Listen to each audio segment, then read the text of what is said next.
Erkaklar, e'tibor qiling. Agar sizni tez-tez peshob kelishi yoki pastki qorin sohasidagi noqulay og'riqlar bezovta qilayotgan bo'lsa, yechim mavjud.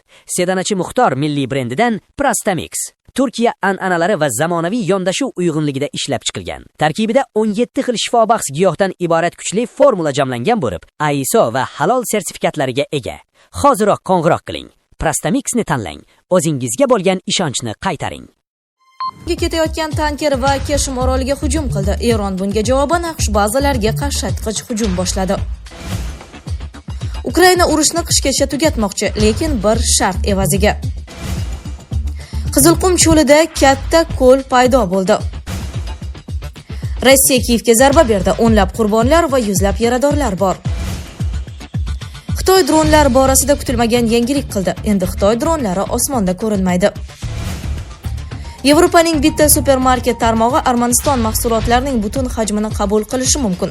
Pashinyan Rossiya taqiqlari haqida. AQSh Eronga ketayotgan tanker va Kashim oroliga hujum qildi. Eron bunga javoban AQSh bazasini o'qqa tutdi. AQSh harbiylari 2-iyun kuni Eron tomon suzib ketayotgan tankerga qarshi Hellfire raketasidan o't ochdi va Kashim oroliga zarba berdi. Eron bunga javoban Fors ko'rfazi davlatlaridan birida AQSh aviabazasi, harbiy dengiz kuchlarining 5-floti qarorgohi va AQShga aloqador Panaya kemasiga dron va raketalar bilan hujum qildi. AQSh markaziy qo'mondonligi ma'lumotlariga ko'ra, Hormuz bo'g'ozidagi Kashim oroliga berilgan zarbalar Eronning yaqin sharq bo'ylab hujum qilishga urinishlariga javoban amalga oshirilgan. Bu hujum Eronning harbiy yer usti boshqaruv stansiyasiga qaratilgani aytilmoqda. Eron javob tariqasida raketa va dronlar yordamida mintaqadagi mamlakatda joylashgan AQSh bazalari hamda vertolyotlariga zarba berganini ta'kidladi.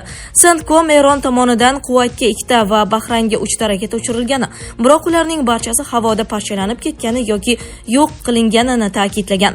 Shuningdek, Eronning mintaqa suvlaridan qonuniy ravishda o'tayotgan tinch dengizchilarga qarshi uchirilgan 3 hujumchi droni ham urib tushirilganini bildirdi. Eron Islom inqilobi qo'riqchilari korpusi Hormuz bo'g'ozi xavfsizligini buzish tajovuzkor AQSh harbiylari uchun og'ir oqibatlarga olib kelishidan ogohlantirdi. AQSh 2-iyun kuni Hormuz bo'g'ozidagi dengiz blokadasi doirasida Eron tomon suzib ketayotgan Lexi yuksiz neft tankeriga ham zarba berib, uni ishdan chiqargan.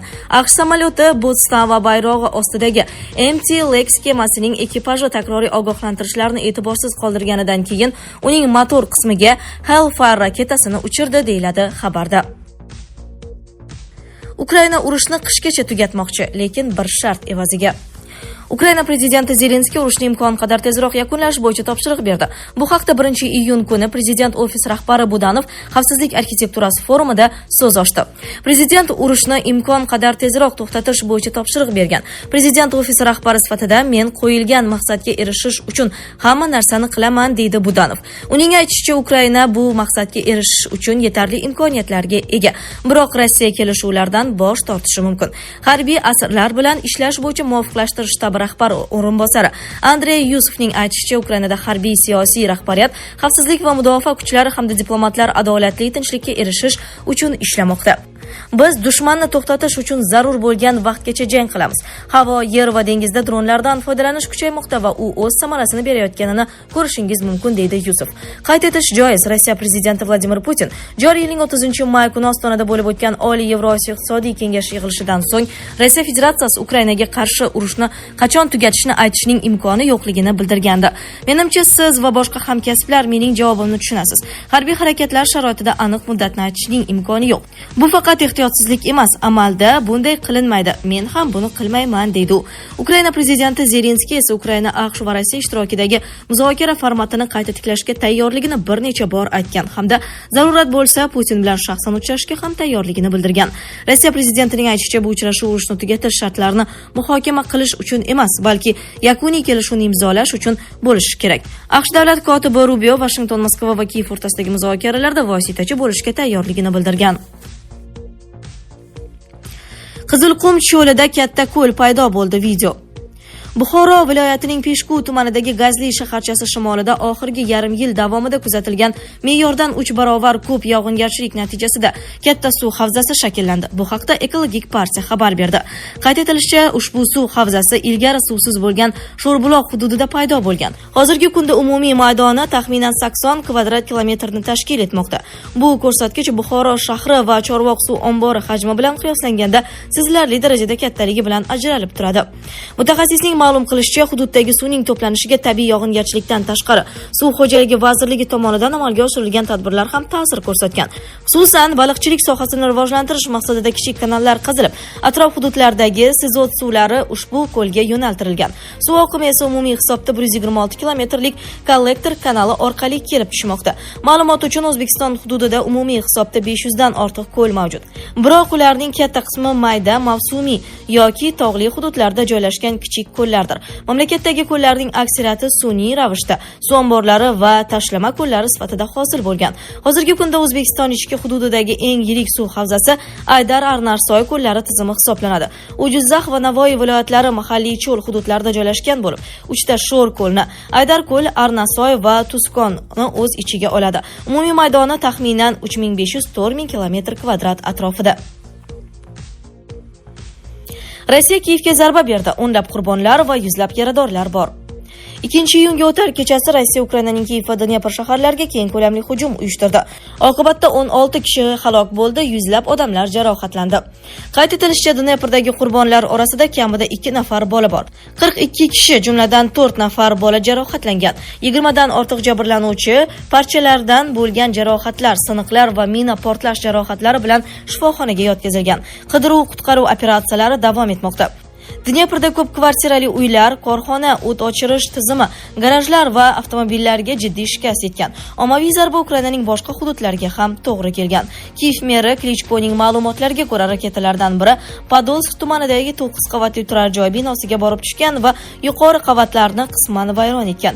Boshqa bir raketaning parchalari ko'p qavatli uyning tomiga tushib, yong'in keltirib chiqargan. Shuningdek, Smolenskiy, Svyatoshinsky va Shevchenko tumanlaridagi uylar ham shikastlangan. Poytaxtga qilingan hujum tufayli 6 kishi halok bo'lgan, 64 kishi jarohatlangan, ulardan 2 nafari bolalar.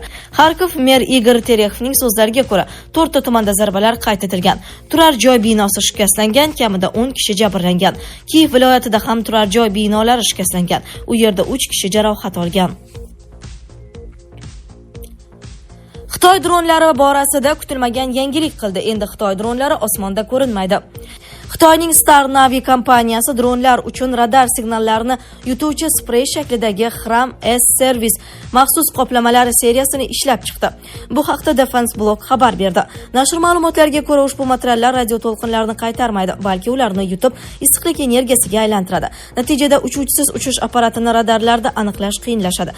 Texnologiya ishlab chiqaruvchisi turli chastota diapazonlari uchun qoplamaning 3 xil modifikatsiyasini taklif qilmoqda. S-105 versiyasi X va Q diapazonidagi radarlardan himoyani ta'minlaydi. S-112 varianti S va C diapazon tizimlariga qarshi turish uchun mo'ljallangan. Universal C-113B esa har ikkala chastota guruhlarini qamrab oladi. Qoplamani tayyorlangan yuzlarga surtish usuli maxsus ishlab chiqarish infratuzilmasini talab qilmaydi. E'tiborli jihati shundaki, Star Navy o'z bo'yog'ini 1 kilogramm, 5 kilogramm va 10 kilogramm vazndagi konteynerlarda taklif qilmoqda. Bu esa mahsulotning qulayligini ko'rsatadi. Tanlangan variantga qarab qalinligi 0,40-0,60 mm bo'lgan material qatlami qaytgan signal darajasini 3-3,5 detsibelgacha kamaytirish imkonini beradi. Bu esa uning quvvati taxminan 2 barobar kamayishiga to'g'ri keladi. Qoplama vazni 1 kvadrat metrga 1,1 kilogrammdan oshmaydi. Material 250 darajagacha bo'lgan haroratda 100 soat davomida o'z xususiyatlarini saqlab qoladi. Uzoq muddatli vibratsiyalarga chidamli va tuzli tuman sharoitida 2000 soatlik sinovlardan muvaffaqiyatli o'tgan. Bu esa undan dengiz va sohil bo'yi obyektlarda foydalanish imkoniyatini tasdiqlaydi. Yevropaning bitta supermarket tarmog'i Armaniston mahsulotining butun hajmini qabul qilishi mumkin. Pashinyan Rossiya taqiqlari haqida. Rossellxoznadzor 30-maydan boshlab Armanistondan Rossiyaga yangi pomidor, bodring, qalampir, ko'katlar va qulupnay importini taqiqlashni ma'lum qildi deb yozmoqda Nastoyashye Vremya. Idora ma'lumotiga ko'ra, bu vaqtinchalik cheklovlar mahsulot xavfsizligini ta'minlash bo'yicha tegishli mexanizm ishlab chiqilgunga qadar amal qiladi. Qaror Armaniston qishloq xo'jaligi mahsulotlarini Rossiyaga yetkazib berishda tez-tez uchrayotgan qoidabuzarliklar hamda fitosanitar xavfsizlikni ta'minlash maqsadida qabul qilinadi, deyiladi Rossellxoznadzor xabarida. Bu Rossiya tomonidan Armanistonga nisbatan joriy etilayotgan cheklovlarning birinchi holati emas. Bundan oldin Rossellxoznadzor Armanistondan gullar importini ham taqiqlagan edi. Shu bilan birga Rospotrebnadzor Armanistonning 3 ta yirik ishlab chiqaruvchisiga tegishli alkogol mahsulotlarini savdosini to'xtatgan. Shuningdek, Jermuk mineral suvining Rossiyaga olib kirilishi va sotilishini taqiqlagan. Shuningdek, Rossiya Armaniston Yevropa ittifoqiga qo'shilish jarayonini davom ettirsa, tabiiy gaz, neft mahsulotlari va olmoslarni mamlakatga bojxona to'lovisiz yetkazib berish bo'yicha kelishuvni bir tomonlama to'xtatishi yoki bekor qilishi mumkinligi bilan ogohlantirgan edi. Armaniston bosh vaziri esa mamlakatni Yevropa ittifoqiga qabul qilinsa, bundan xursand bo'lishini bildirgan. Bu holat 7-iyunda Armanistonda bo'lib o'tadigan saylovlar arafasida Moskva va Yerevan o'rtasidagi munosabatlar keskin darajada yomonlashgan fonida yuz bermoqda. Rossiya rasmiylari bosh vazir Nikol Pashinyan hukumatini keskin tanqid qilib, uning bir vaqtning o'zida Yevrosiyo iqtisodiy ittifoqi imtiyozlaridan foydalanib, Yevropa ittifoqiga yaqinlashishga urinayotganini ikki stulda o'tirish deb baholadi. Shuningdek, Yerevanning Ukraina prezidenti Vladimir Zelenskiy tashrifi bilan bog'liq ayrim siyosiy qarorlari ham tanqid qilinmoqda. Rossiya hukumati so'nggi yillarda munosabatlar yomonlashgan davlatlardan mahsulot importiga turli taqiqlar joriy etib keladi. Biroq Rossellxoznadzor bu cheklovlar faqat fitosanitar xavfsizlik sababli qo'yilishini ta'kidlaydi. Sizlarga yetkazmoqchi bo'lganlarimiz shulardan iborat edi. Dunyo yangiliklaridan uzoqlashmang.